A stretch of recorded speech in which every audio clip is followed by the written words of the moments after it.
I'm Dr. Astrid Lobo Gajiwala, and professionally I'm head of the tissue bank at one of India's premium cancer hospitals, the Tata Memorial Hospital. At a personal level, I am very interested and involved in issues concerning women, and I particularly work with women in the church. I'm married, I'm in an interfaith marriage, and I have 3 children.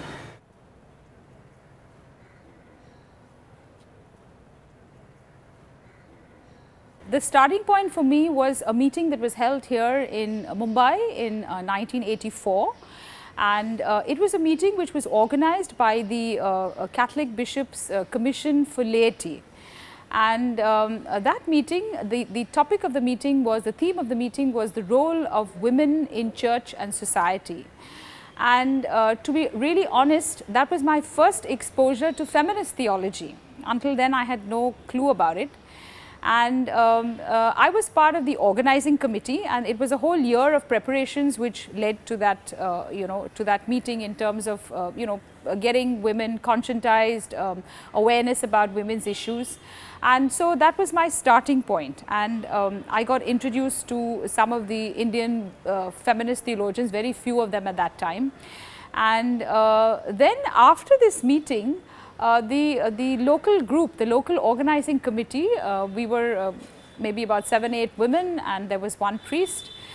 We just felt that we had gone through such a process of, awakening, that we did not want to disband. And so we kind of stayed together, and we formed a feminist collective, which is called Satya Shodhak, which means seekers of truth. And so from 1984 till today, we are still functioning. We have been meeting once every month. We have gone through many processes in our lives. At that time, I was still single. Now I'm married, I have children. There are other people who have become grandparents. We've unfortunately lost 1 member who passed away. And so it's been a journey, both as a woman and also as a journey in life.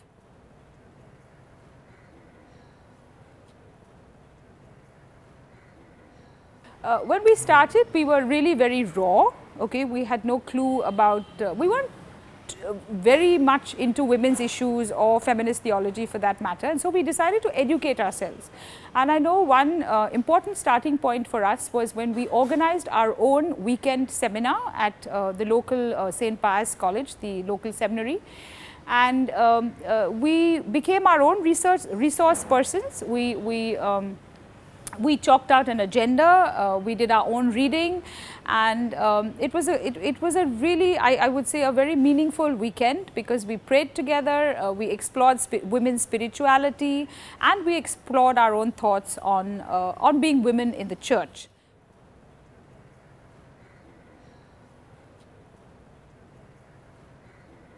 One of the big questions of that group that has always been following us was, what are we doing as a group? You see, the group was mainly a reflective group. So we would meet once a month, we would take up different issues, we would talk about them, we would share our experiences. But we always felt, we're just talking, what are we doing? And now when I look back 30 years, I think to myself that what we were really doing was becoming.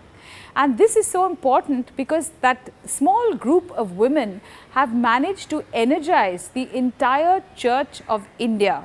So, for instance, we have been key persons with regard to the formation of the Bishops' Commission for Women. We have been key persons here in Mumbai for the formation of the Commission for Women in this archdiocese. Some of our members, one of our members has been on the Asian, working with the, was secretary of the Commission for Laity of the Federation of Asian Bishops. We have started, women's groups. So, for instance, we have got together all the women theologians of the country, and we have the Indian Women Theologians Forum. So, we educated ourselves so that we could educate others. And so, we've conducted gender sensitivity programs all over the diocese, even in India. We have been resource persons for various seminars. We have conducted feminist theology workshops for seminaries, both here in Mumbai, in Ahmedabad, in other places. So, this was the strength of the group, that we were able to have a safe space and so that we could talk, because you know it's difficult for women in the church, okay, because all said and done, yes, it is true that women are respected in the church, but there is discrimination, and we face this quite often, and it's good to be able to bring this to a safe space where you're able to talk without being judged, without any censure, and to also listen to different points of views, different strategies. So the women who are in this group really have different backgrounds. So we have women religious, we have married women like me, we have older married women, you know. So everybody's perspective is different, and it also helps with strategizing as to how to deal with the kind of problems and challenges that we face in the church.